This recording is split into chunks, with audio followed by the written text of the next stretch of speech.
Mid-pollen. Alrighty. New perk. Empathy level 1. Spa.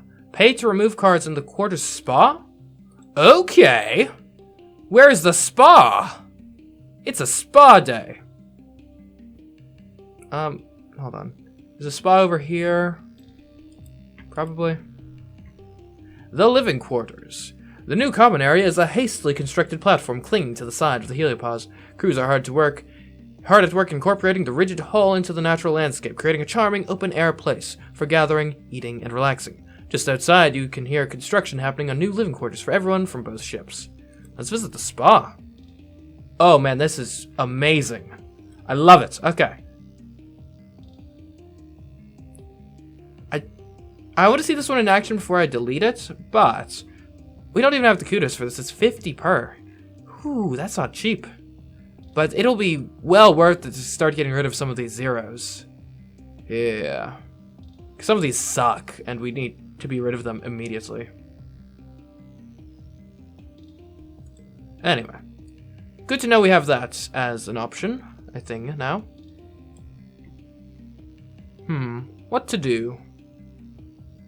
I'd like to get some organizing skill up, maybe? If we want to do that, farming isn't the way to go.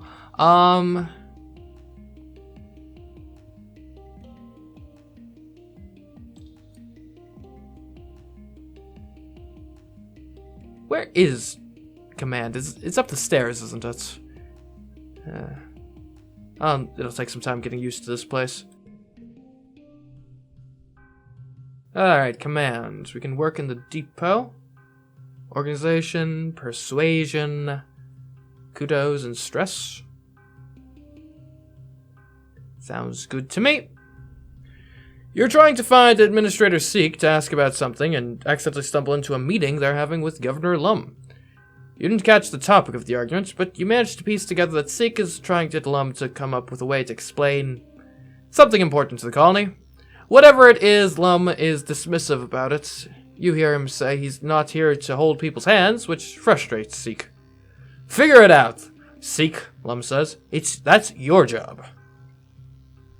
I could tell Seek I could do it, spy on them, or leave. Well, I'm always helpful. You wait for Lum to storm off like he usually does, then approach Seek while they're managing their temple, or massaging their temples. You offer to help Seek with their problems, whatever it is. Seek sighs. The governor isn't used to how things work around here, they admit slowly. They clear their throat and look around to make sure he isn't nearby. Nor does he have any real experience at running anything besides a squad of gun-toting soldiers. He doesn't appreciate the work of civil servants like you and me, Seek continues. He thinks the person with the biggest gun and the nicest smile should be allowed to make the decisions with no regard for the difficulties of actually making those decisions reality. They sigh. Perhaps it needs a more deft touch. I already have Mars working on softening him through social media, though she's quite rebellious. I could use someone I can trust in the position. Unlocked administration in command. Ooh. Let's become a bureaucrat! Okay, let's see. Working in the depot. +1 to mental. One slot gets +2, so we can turn this into a 3 and get a 3, 4, 5 deal going. We can get a pair of 4s over here. There we go. Victory. That wasn't too hard.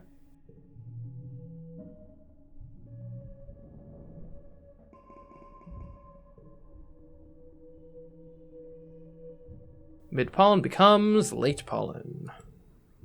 Okay. What now? What now? Stress is still in a decent place. I wonder if we're still going to have that, annual festival contest thing. I think it would be good to... We could study some humanities. That is, nominally speaking, supposed to be our, strength. Creativity and persuasion. Studying some engineering, probably not a bad idea. I do like getting the reason up.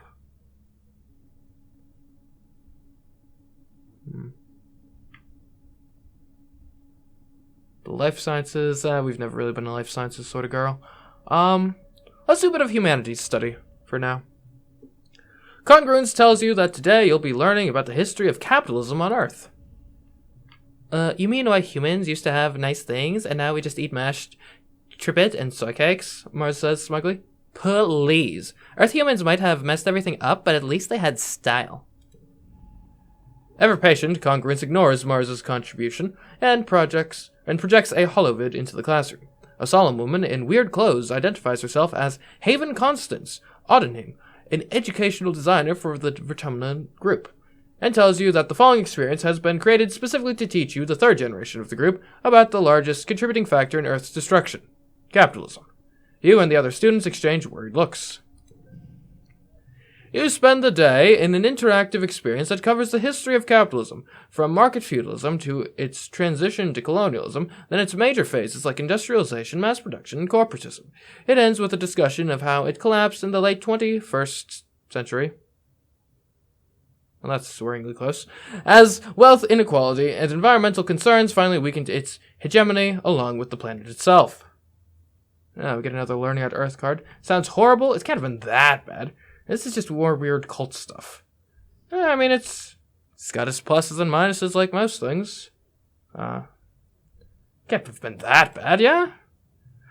The educational experience tells you that despite being regarded by many as simply an economic system, capitalism has been responsible for more violence on Earth than any active war. From its very beginnings, as the colonial powers spread mercantilism across the globe, it required a constant supply of people to exploit through any means necessary. It took centuries for people to realize how horrible capitalism was, once people could no longer hide from its racist colonist history. Interesting view. You're partway through the lesson when Cal realizes the parallels. But we live in a colony, don't we? Aren't we colonizing Rotumna? Isn't that wrong? He's not wrong. Of course not, dummy. Mars reasons. There aren't any people here to take the land from, just a bunch of animals. Which... probably, but simultaneously, they could be more intelligent than we give them credit for. The animals count too? Maybe we should have stayed on Earth, or... yeah, let's kill all the dumb animals! And I do think there's fundamentally a difference between, colonizing other humans and colonizing a truly uninhabited place as in no humans. I think there's a difference in kind there. We could kill all the dumb animals. That seems a bit extreme. Maybe we should have stayed on Earth. That seems a bit nihilistic. Or the animals count too? I'm not sure I'm feeling like that much of a bleeding heart today. So let's just kill all the dumb animals. The class goes quiet. Whoa, Solana, Mars says. Alright, we get it. You're so edgy and cool. Tangent watches this exchange silently, but turns her head and doesn't meet your eye when you look at her. -2 friendship with Kyle. Well. Anyways, light pollen, creativity, studying humanities, +1 social card for yellows, 5 kudos if the total equals the goal we're going for. So this is 1. She's a +1. Oh, I see. So it's like a wild card. So it's a terrible value, but a good, suit? So I don't know how to feel about it. Anyways, we could get 6/6, get this in the middle, and get this, and now we have 2 sets of flushes. And we don't have enough. Anything we can do? 1? I mean, that doesn't really change anything. I guess we can just push through, get a bit of stress. Not the end of the world.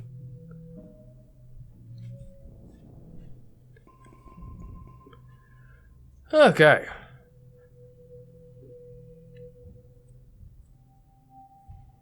Early dust. Okay. Let's go try out that new job we unlocked. That seems fun. Hey Mars, how you doing? Let's see. Assist the governor. +3 persuasion, +3 organization, +1 friendship with Mars, 8 kudos, and 10 stress. Sounds like an amazing job. Incredible. Will be great. One of your first tasks as an administrator is to format the monthly report to Earth. It's full of boring, carefully formatted data.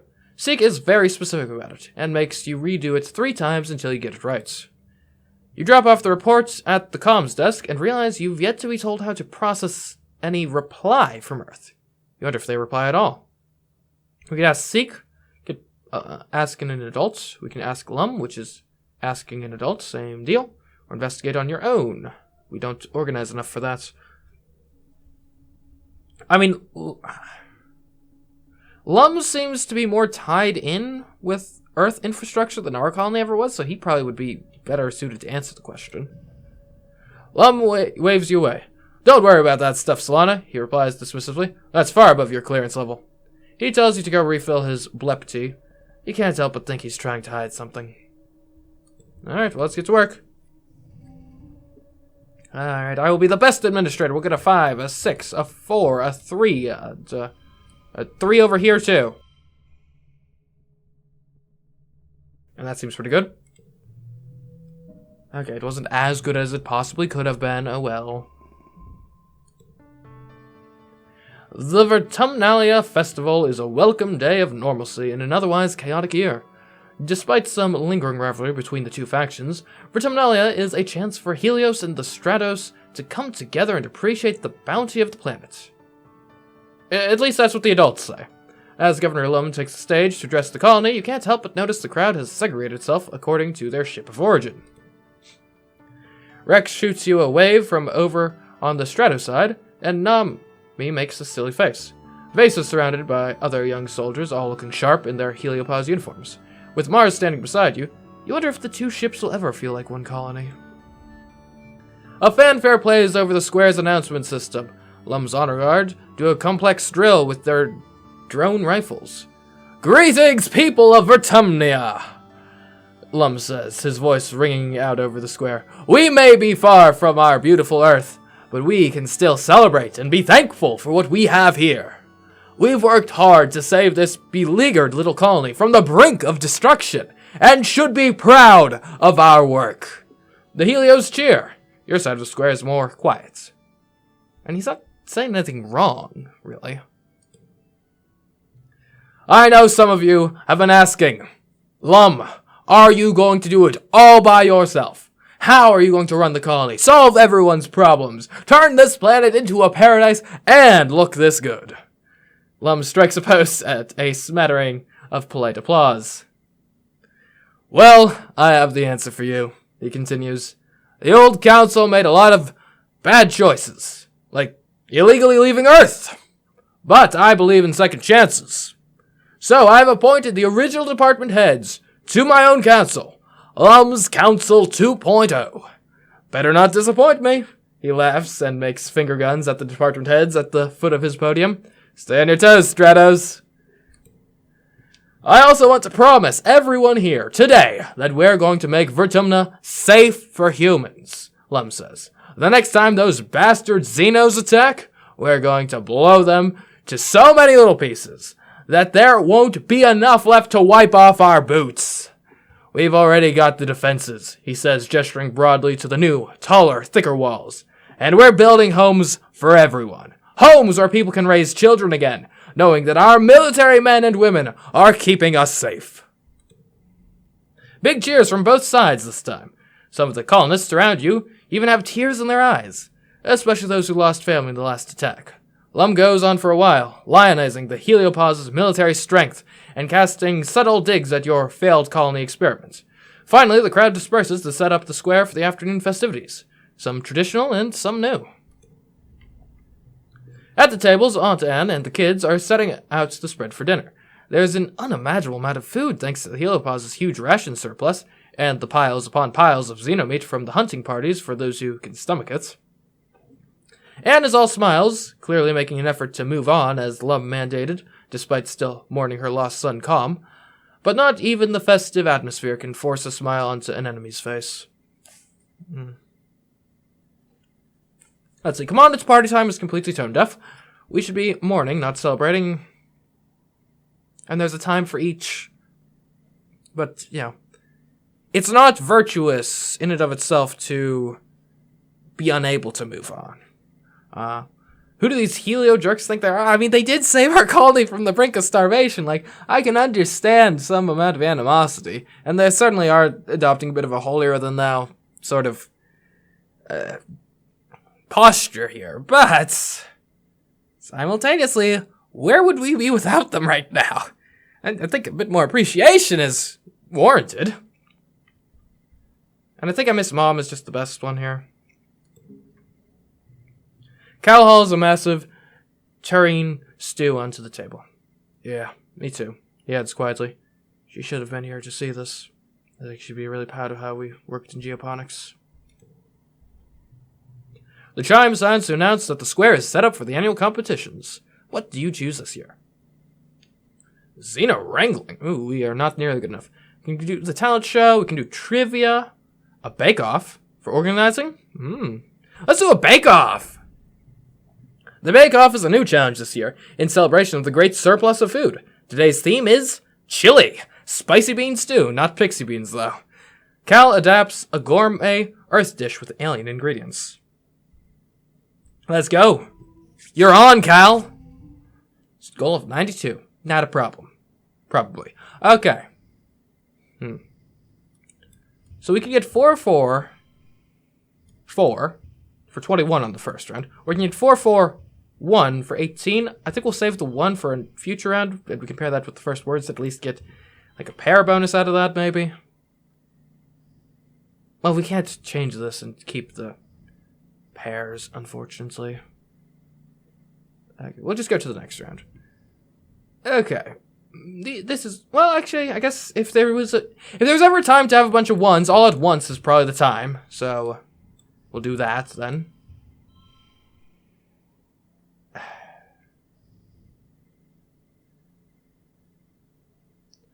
Yeah, okay. Next round.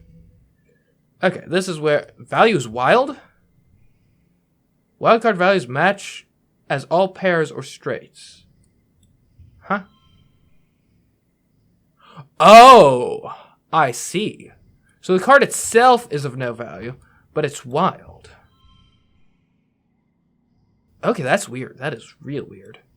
Okay, so if we had like...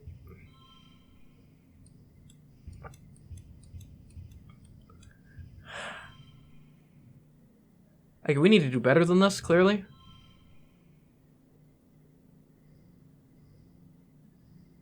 +2 to a card, so we could turn this into a 4... 4, 5, 6... +1 change its suit. +1 changes the suit. And we could do it 4, 5... This 6? That could work.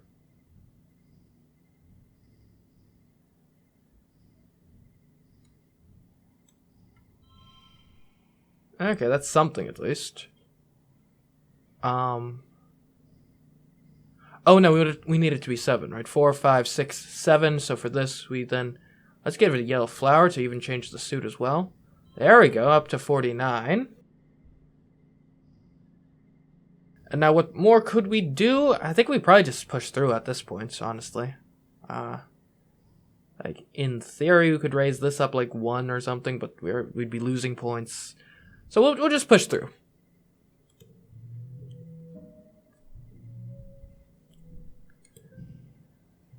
You make a chili that is so perfectly balanced, one of the judges cries. And not just from the spice level.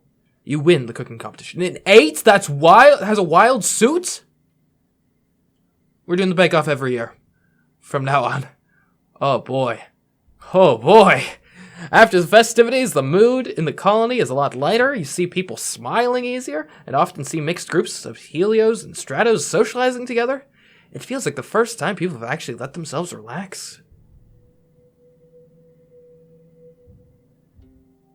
Alright, mid-dust. And actually, let's go spend our kudos on at the spa. Alright, to the spa. Okay. Obviously, I think we want to get rid of a 0. Probably not this 0. It's probably the most useful 0. But we could get rid of crawling. We could get rid of wandering. Let's start by getting rid of crawling, since red is our weakest suit anyway. There we go. You breathe deeply. That memory has been forgotten. Okay. That oughta... As we use that more, eliminate more worthless cards, we should hopefully be looking better. It is worth noting, though, that, like, we don't necessarily want to get rid of all of our low cards, because, like, for example, if we imagine a scenario where we've eliminated all of the cards 4 and under, which, granted, that'd be really difficult to do, I don't think we'd get to that point, but theoretically, if you had only 5 through 8 as cards, you would literally never be able to do a straight of 5, right? Because you would have 5, 6, 7, 8. You couldn't have a 5th card, so... Something to consider. But anyways, Mars is poring over a real book with real paper. You crowd around to take a look at it. This belongs to that new kid, Nami Nami, Mars says, lifting her voice like a question. I told them I was looking for someone to draw designs for a new fashion line, and they just handed me this. The book is filled with character designs, giant robots, and pictures of characters kissing. It's so good, Mars says, turning the pages. This is what we need here, people with talent. Okay, Solana with 56 creativity is going to go sulk in the corner now. Thanks, Mars. Real supportive of your friends. Rex hasn't gotten used to life on the surface yet. You remember your first year? Vertumnus seemed so enormous, so full of dangers and mysteries. Well, it still does, but the shock eventually wore off.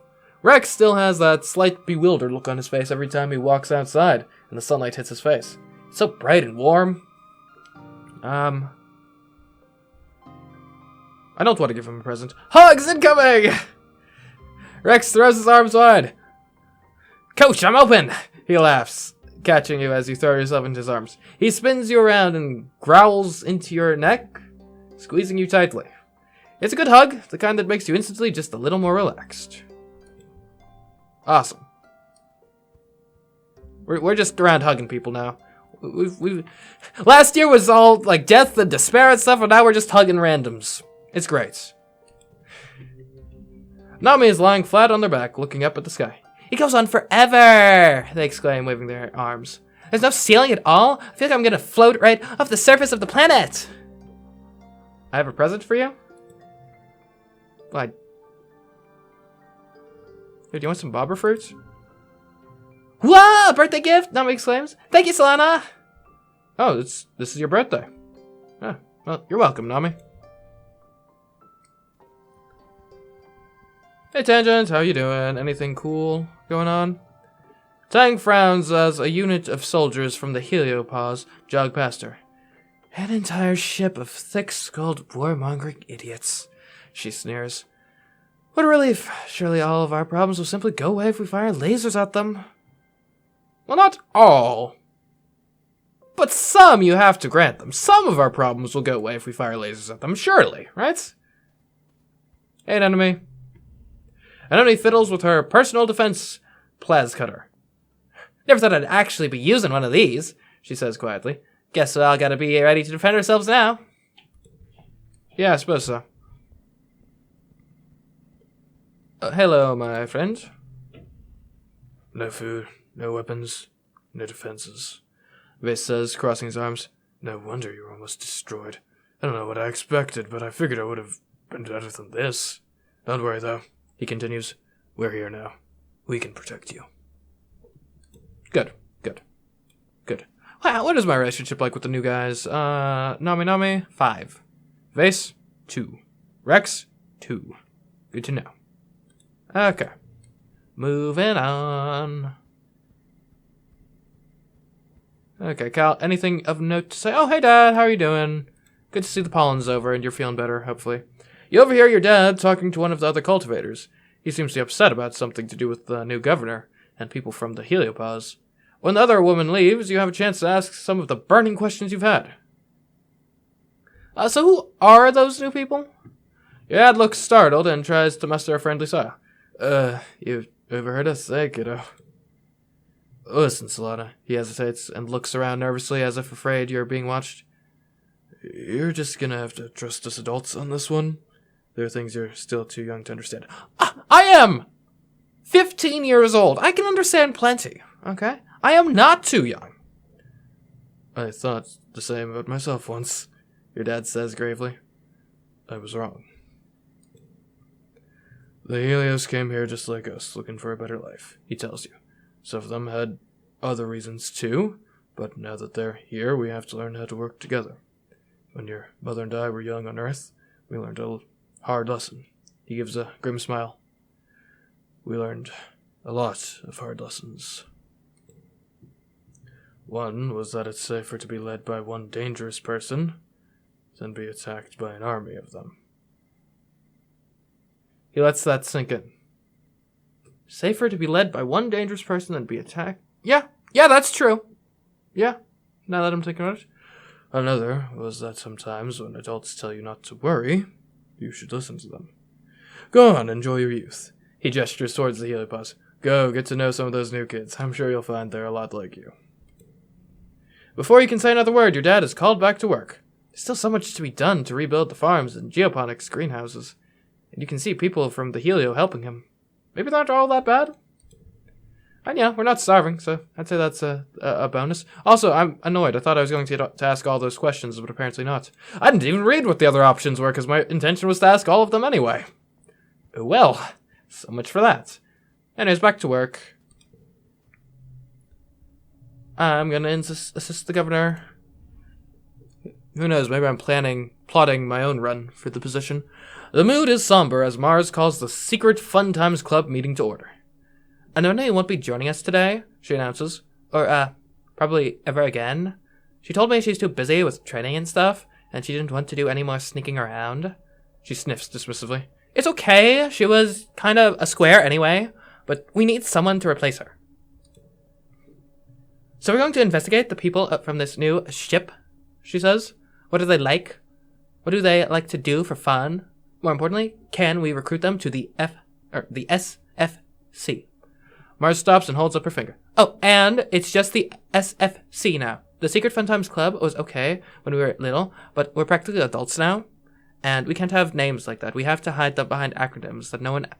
And then 50 years from now, we will still have the SFC, but no one will actually know what the acronym stands for, and then the acronym will become a word with meaning unto itself, and we will be changing the course of our language's development. It'll be crazy.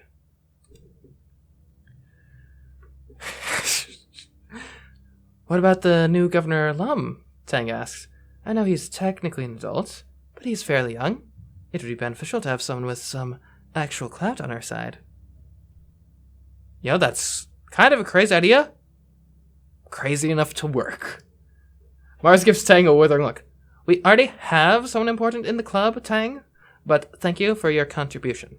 She crosses her arms and thinks. I mean, Lum's alright. Kind of dumb, but you don't have to be smart to be hot, I can't believe we just let him be in charge. I've listened to some of his council meetings, and they are total chaos. It's like he has no idea what he's doing. What is he, the son of the actual captain, and then it was a hereditary pass down of the position, but he's not actually qualified for the job? I hate it when that happens. On that note, who do you approach during the class? This happened last time too. It's only 10. That is the threshold, 10, and I'm not even the one I flirted with. I'm at 10 relationship with. So I'm going to approach nobody. I'm so antisocial, and it's great. It's terrible. You haven't really clicked with any of the Helio kids, and you know better than to suggest an adult. So let's get to work. Got a locked card? That's fine. We'll compromise over here. Oh wait, that turns into a 6? Great. All the better. We'll put that over there, and I honestly think we're better just not playing sports ball. So let's do that, yeah. Yeah, maybe we should get rid of sports ball. It's quite the indictment when not playing the card is better than playing the card.